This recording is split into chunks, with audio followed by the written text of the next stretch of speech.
Hi there, I'm Peggy Riley. I'm a registrar for the Southeast region, and this is video 5 in the candidacy process, and it's for mentors. Mentor, if you haven't listened to sessions 1, 2, 3, and 4, at least go back and watch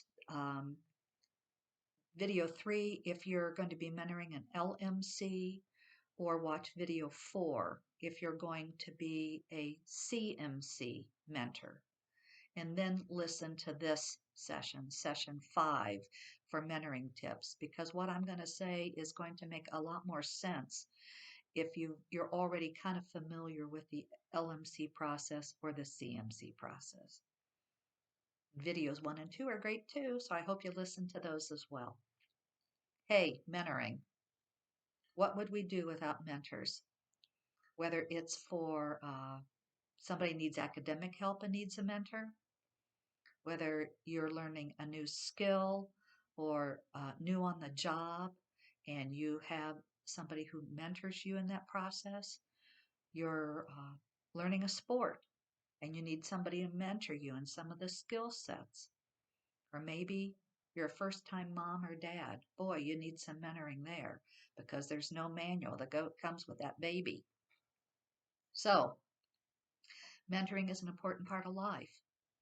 And there are a lot of kinds of mentoring, spiritual mentoring that can take place.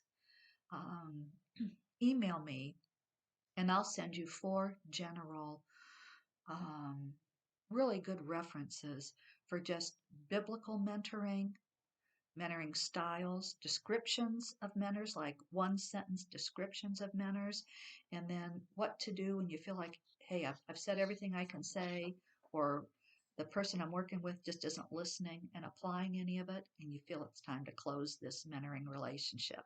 So you're not trapped in a relationship that's not productive. Let me send you those. But what we're going to focus on is the candidacy mentoring.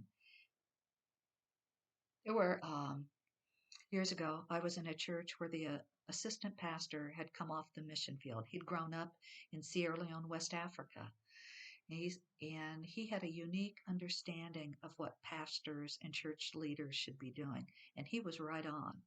He said, growing up as a missionary, I never knew when I was going to get sick or injured, when there was going to be political upheaval and I was going to get pulled out, or whether I needed to leave where I was at and continue this ministry in a different location, same country, but different location. Um, Said I knew I was never going to always be there. And so I always had to be working myself out of a job, training up others to take my place. Isn't that a great description of what we should be doing, all clergy people, not just official conference mentors for the candidacy, but that's what we should all be doing. We should all take the ministry experiences we've had and wisdom we've gained and investing that, not burying it like Jesus warned us about in the parable of the talents. We should be investing our experiences and our wisdom into others who are sensing a call to ministry and helping them to become all they can be. As we get started with mentoring, I want to share, this was covered in the LMC and CMC videos, but you are there this is generally, you are there to personally be a mentor to them in their own spiritual formation, their own discipleship patterns, their own ability to share their faith simply with others, as well as when life happens to them and there's a health or family or a work crisis, you're there to come alongside them. But you're also there as a representative of the Southeast region as a mentor. And as a representative, you're an extension. We are extensions of the Center of Pastoral Formation. And there are set protocols on what we're to do when we're mentoring candidates. And so we are to follow those. And we will do that by head, heart, and hands. Let me start with head. We're there to be encouraging them to keep taking the courses that are offered. We're there to help them understand the uniqueness of serving in the Free Methodist Church and if this is really the best denominational fit for them or not. If you're mentoring a CMC, the resource articles are exactly where you should be focusing your time in your mentoring session. Hands. If you are able to be mentoring somebody that you're in the same church with them and you can observe them, you're to be observing them, not just having a once a month mentoring session with them, but watch how are their people skills, as well as how are they doing in their ministry. You know, if somebody is weak in relational skills, everybody knows it. But if you're a member, you need to talk to them about it. You need to help them to say, hey, this is what I observed. How do you think what might have been if you could have done a do over, what would have been a better way to have handled that? Um, they're apprenticing, they're learning, they don't have the skills you have yet, but we can save them a lot of grief and help them to be more fruitful if we're able to coach them. To ask to not say something is that could be detrimental to them, where asking the right question can really steer them in the right direction. That's what we're there to do. And then heart-wise, we're there to make sure they really do have the gifts and graces to be a ministry leader. Would you want them to be a ministry leader in your church? Would you want them to become your pastor?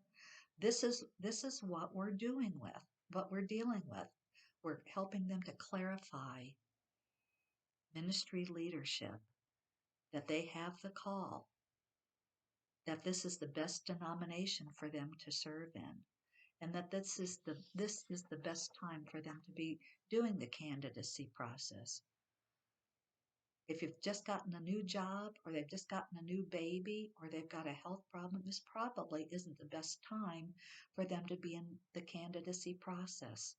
They may need to take a step out for a year and then come back when they can really make this more of a priority. Um, and it's just a healthy time for them to be involved in this process. Okay, what have I learned? What have I learned through being a mentor and through having four this past year? Well, I learned when I start a new year, I need to run a hard copy of the LMC workbook or the CMC handbook because I'm going to be marking it up during the year with things that I think are especially specific to the candidate I'm dealing with that I want to make sure that in the course of that 1 hour mentoring session, we cover that, we touch on that, we talk about that particular thing that I think is important for that candidate in particular. I also get the candidates, make sure I have the candidate's contact information on hand, and I put that at the top of what I call my log sheet. Um, I have their email, their phone number, if they're married, their spouse's name, if they've got kids at home, maybe the kids' names, so that when excuse me, when things come up in their family, I'm able to talk first person names. Um, that log is something that we'll talk about a little later. I log what uh, any things I want to remember when the session's over, so that next month when we meet, if I want to ask, hey, how did this go? Or how's this working out? I'm keeping up with what's going on in their life. And that's really important, especially if you have more than one candidate you're working with. And then, of course, I always have a calendar on hand. Um, that helps. That'll help again at the end when you're finishing up a session. So, what do I do before a session, during a session, and after a session? Before a session, at least usually a week before I'm going to have my mentoring time with the candidate, I read through the mentoring guide, what the mentoring session is for the LMC. It's totally included in that mentoring session. For a CMC, it's merely a 2 or 3 page guide, and then it tells you where to go for where the majority of your time will be spent talking back in the resource articles in section 4. Those resource articles are specifics for the Free Methodist Church. Year 1 articles are about Free Methodist history and theology. Year 2 for CMCs, for those who are moving toward ordained elder, deal more with articles on baptism, communion, women in ministry, human sexuality, holiness, things that you'll be dealing with congregationally with people one on one and in small groups, and where there needs to be clarity of no, we're Free Methodists, and this is our not just our denominational stand, but this is why I joined the Free Methodist Church, because I believe this is the healthiest, most holistic, positive understanding of Scripture, of gender issues, and whatever the topic is. So I read through whatever I need to read. If there's a video that it says to watch, I watch it. And I kind of just pick out what are the things that when I meet with my candidate, I want to ask them about how they responded to this comment or in a video or this particular article. I look if there's a form to be filled out. In almost every session, there is a form to be filled out, either by the candidate, the mentor, or done together in the mentoring session. These are not forms the Southeast region dreamed up. These are part of our national forms as a Free Methodist ministerial candidate. So you fill them out, I get a copy, and those will eventually get uploaded to the denomination. So that's how I handle my pre-time.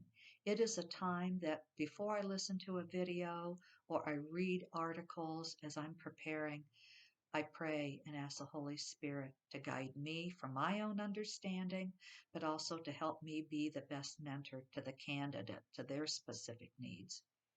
During the mentoring session, whether I meet in person or whether I Zoom with them, I'm on and available 5 minutes before. That way, when the session starts, I'm ready to greet them, to pray, and just dive right into it. There is more than you can cover in an hour. That's why the mentoring sessions are to provide you with everything you need, but they are not a straitjacket. They are a springboard for you to focus on what's most essential for where your candidate is at in the process and what their needs are. The CMC, the LMC, everything is self-contained and you just work through it.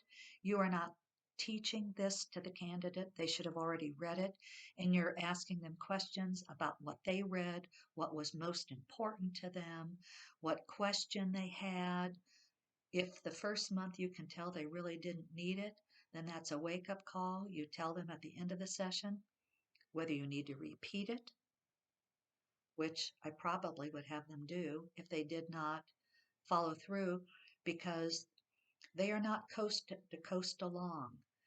They are there to share with you as a mentor what they learned and for you to be affirming. And if there was any thing they missed that you feel they need to know, you ask the right question and guide them to what else.